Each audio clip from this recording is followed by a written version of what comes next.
जय हिंद, वंदे मातरम, भारत माता की जय। राष्ट्रवाद की बात प्रहार के साथ आप सभी का हार्दिक स्वागत। दोस्तों, आज से शीतकालीन सत्र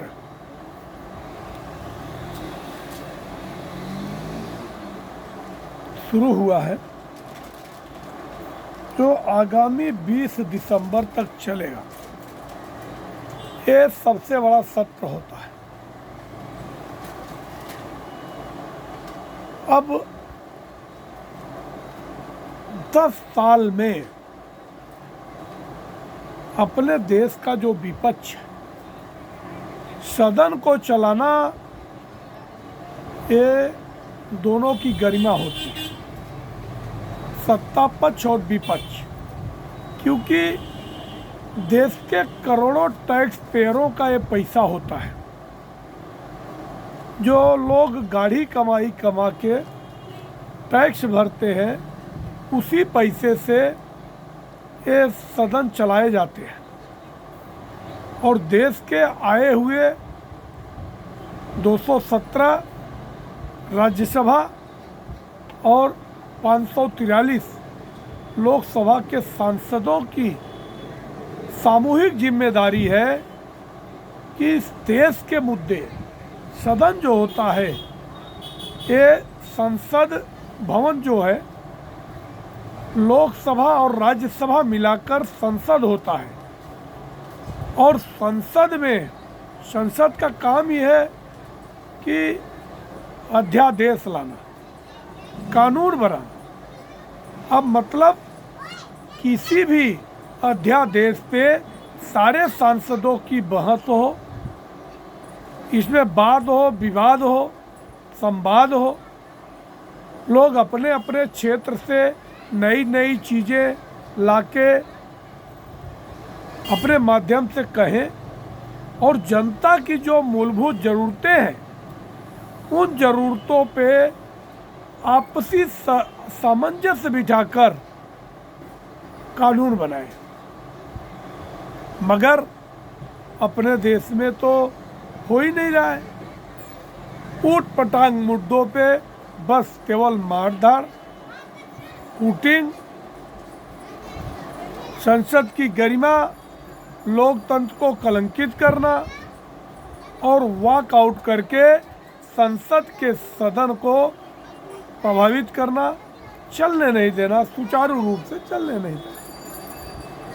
जबकि आज सुबह चालू होने से पहले सबसे पहले प्रधानमंत्री नरेंद्र मोदी का अभिवादन होता है। उन्होंने अपने भाषण में कहा कि ये जो सदन की गरिमा है, पिछले 10 साल में सिर्फ हुड़दंग होती है। जबकि हम चाहते हैं कि एक एक मुद्दों पे बहस हो और सारे विषय को देश के सामने संसद पटल पर रखा जाए।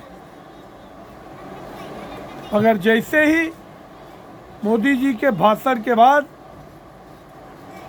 नेता प्रतिपक्ष राहुल गांधी आते हैं, ये लोग बस नारेबाजी चालू।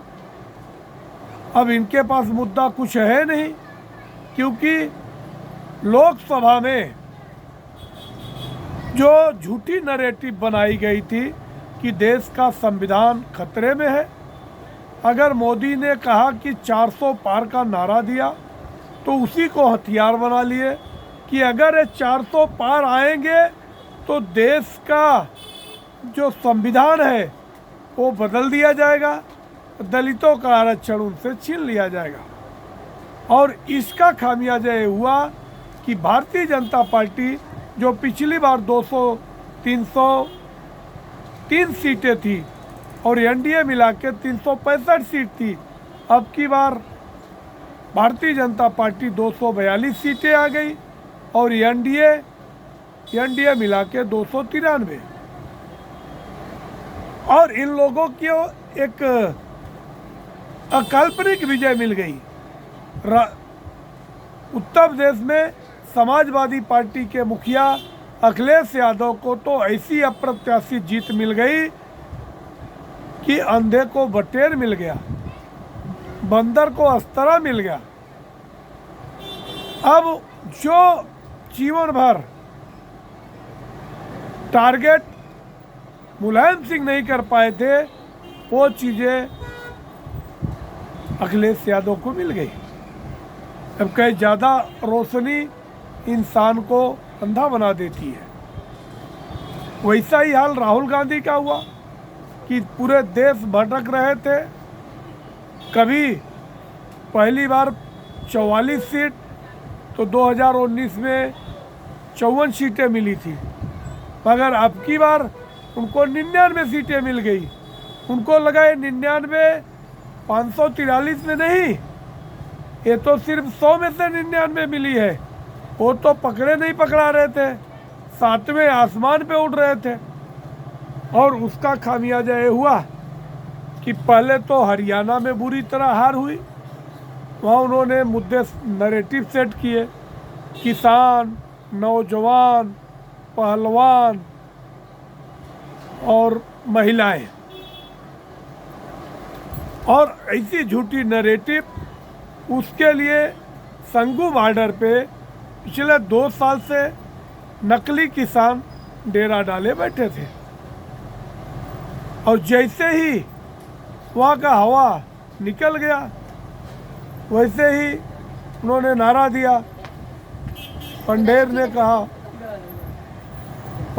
कहा कि हम लोगों ने बैटिंग किया कांग्रेस के लिए, अब कांग्रेस की सत्ता न आवे, कांग्रेस सत्ते में आ जाए। मगर ऐसा हुआ नहीं, उसकी हवा निकल गई। अब विपक्ष हंगामा करना शुरू कर दिया। अब मुद्दा क्या है? अडानी के ऊपर गौतम अडानी और उनके भतीजे सागर अडानी समेत 7 लोगों के ऊपर न्यूयॉर्क में, जो अमेरिका के न्यूयॉर्क में एक अदालत में मुकदमा शुरू हुआ। उन पर आरोप है कि सोलर सप्लाई पाने के लिए लगभग 2020 से 2024 के बीच भारतीय सरकारी अधिकारियों को लगभग $26.5 करोड़ की रिश्वत देने की सहमति जताई है। मतलब अभी मुकदमा हुआ है, सिर्फ आरोप साबित नहीं हुए हैं, ऐसा अनुमान लगाया गया है। अडानी समूह की 11 लिस्टेड कंपनियों पर नहीं है आरोप। अडानी समूह के मुख्य वित्तीय अधिकारी CFO जुगेसिंदर रोधी सिंह ने अमेरिका में कंपनी के ऊपर लगे आरोपों को गलत बताया है। उन्होंने कहा, अडानी समूह के पास 11 सार्वजनिक कंपनियों का पोर्टफोलियो है, उसमें से कोई भी कंपनी पर अभियोग के अधीन नहीं है। यानी ये कंपनियां हाल में न्यूयॉर्क की एक अदालत में वकील द्वारा दायर की गई किसी भी कार्रवाई में आरोपी नहीं है। आरोप सिर्फ किस पर है? अडानी ग्रीन कंपनी के एक कॉन्ट्रैक्ट संबंधित है। मतलब 12 कंपनियों में 11 में कुछ नहीं है। एक है केवल जो ग्रीन सोलर एनर्जी, उससे है जो अडानी ग्रीन के कुल कारोबार को 10% है। मतलब मामूली सी कंपनी के ऊपर एक छोटा सा आरोप लग जाने के बाद देश के सबसे बड़े, विश्व में तीसरे स्थान के उद्योगपति को अरेस्ट करने की बात ये अपने देश में कर रहे हैं।